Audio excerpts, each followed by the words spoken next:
ಹಳೆಯ ಚಿನ್ನದ ಒಡವೆನ ಅಧಿಕ ಬೆಲೆಗೆ ಮಾರಬೇಕೆ? ಅಂದ್ರೆ ಆಟಿಕಾಗೆ ಕಾಲ್ ಮಾಡಿ 8880 Attica gold company. Vachanananda Swamiji POCSO case ಕಂಟಕ, ಜೈಲಿಗೆ ಹೋಗ್ತಾರಾ ವಚನಾನಂದ ಸ್ವಾಮೀಜಿ? ನಿರೀಕ್ಷಣಾ ಜಾಮೀನು ರದ್ದುಗೊಳಿಸಿದೆ ಹೈಕೋರ್ಟ್.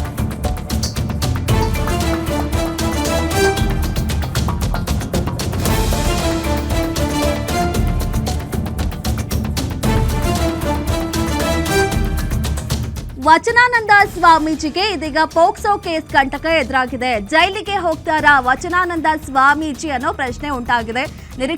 ನಿರೀಕ್ಷಣಾ ಜಾಮೀನನ್ನ ರದ್ದುಗೊಳಿಸಿದ ಹೈಕೋರ್ಟ್. ಪೋಕ್ಸೋ ಕೇಸ್ನಲ್ಲಿ ನಿರೀಕ್ಷಣಾ ಜಾಮೀನು ನೀಡಿದ ಹೈಕೋರ್ಟ್ ಕೇಸ್ ದಾಖಲಾಗುವ ಒಂದು ವಾರ ಮುಂಚೆಯೇ ನಿರೀಕ್ಷಣಾ ಜಾಮೀನು ಪಡೆದಿದ್ರು ಸ್ವಾಮೀಜಿ. ನಿರೀಕ್ಷಣಾ ಜಾಮೀನು ಪ್ರಶ್ನಿಸಿ ಅರ್ಜಿ ಸಲ್ಲಿಸಿದ್ರು ಬಾಲಕನ ತಾಯಿ.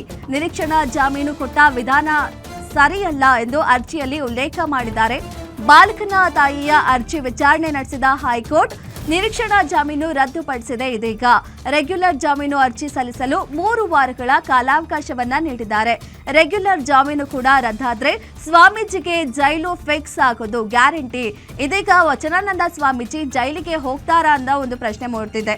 ಪೋಕ್ಸೋ ಕೇಸ್ನಲ್ಲಿ ಇವರ ವಿರುದ್ಧ ದೂರು ದಾಖಲಾಗಿತ್ತು. ಆ ಹಿನ್ನೆಲೆಯವರು 1 ವಾರದ ಹಿನ್ನೆಲೆಯಲ್ಲಿ ಅವರು ಜಾಮೀನನ್ನ ಪಡೆದಿದ್ರು. ಇದೀಗ ಹೈಕೋರ್ಟ್ ಆ ಜಾಮೀನನ್ನ ರದ್ದುಗೊಳಿಸಿದೆ. ಏನು ಕೇಸ್ ಕೊಟ್ಟಂತಹ ಬಾಲಕನ ತಾಯಿ ಪ್ರಶ್ನೆ ಮಾಡಿದ್ರು, ಅವರಿಗೆ ನಿರೀಕ್ಷಣಾ ಜಾಮೀನು ಕೊಟ್ಟಿರೋ ವಿಧಾನ ಸರಿನಾ ಅಂತ. ಆ ಹಿನ್ನೆಲೆಯಲ್ಲಿ ವಿಚಾರಣೆ ನಡೆಸಿ ಇದೀಗ ನಿರೀಕ್ಷಣಾ ಜಾಮೀನನ್ನ ಹೈಕೋರ್ಟ್ ರದ್ದುಗೊಳಿಸಿದೆ. ಇದಾದ ಮೇಲೆ ರೆಗ್ಯುಲರ್ ಜಾಮೀನು ಸಲ್ಲಿಸಲು 3 ವಾರಗಳ ಕಾಲಾವಕಾಶವನ್ನ ನೀಡಲಾಗಿದೆ. ಒಂದು ವೇಳೆ ರೆಗ್ಯುಲರ್ ಜಾಮೀನು ಕೂಡ ರದ್ದಾದ್ರೆ ಸ್ವಾಮೀಜಿ ಜೈಲಿಗೆ ಹೋಗೋದು ಫಿಕ್ಸ್ ಆಗಿದೆ.